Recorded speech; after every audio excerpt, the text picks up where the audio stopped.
Can you do a part 2 on the 7 extra books of the Catholic Bible? Okay, well, my Catholic friends are going to ardently disagree with me, so I'm going to do this as respectfully as I can and just give you the Protestant reasons why we do not accept what they call their Deuterocanonical books. So we call them the Apocrypha, which means outside canon.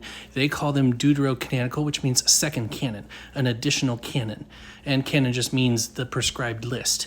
So these are extra prescribed list by the Catholic Church and some other groups, but not by the Protestants. So going over each, here's the reasons why.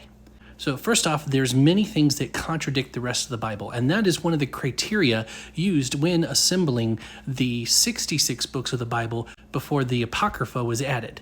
And so starting with Tobit, in chapter 6, verses 5 through 8, it teaches that demons can be driven away by burning fish organs. This is clearly more along the lines of superstition than it is faith in God or anything biblical whatsoever. You have Judith, chapter 1, verse 1. It actually states that Nebuchadnezzar is king of Assyria. Well, that was never true. He never ruled from Nineveh.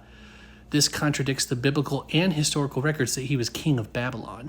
You have the Wisdom of Solomon, which is different than Song of Solomon or any of the other books he wrote. In chapter 8, verses 19 through 20, it reflects a pre-existence of the soul, an idea that was more Greek in nature, more Greek philosophy than something biblical. And people might bring up the passage where he says, "Before I knit you together in your mother's womb, I knew you," but what he's talking about is his sovereign knowledge, not your pre-existence. And that's clear from the context of the passage. Then you also have Sirach, which is also known as Ecclesiasticus, not to be confused with Ecclesiastes.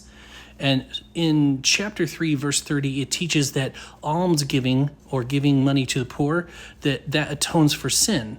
And that's just not consistent with Scripture. Christ alone atones for sin. It's a direct conflict with Romans 3:28. In Baruch 1:1, it claims to have been written in Babylon, though historical evidence actually places Baruch in Egypt with Jeremiah, if you read Jeremiah 43, 6 through 7.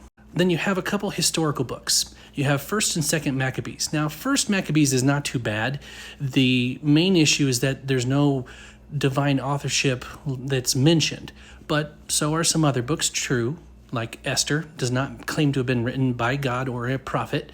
And so you have to look at other criteria. The only reason it was added was because of 2nd Maccabees.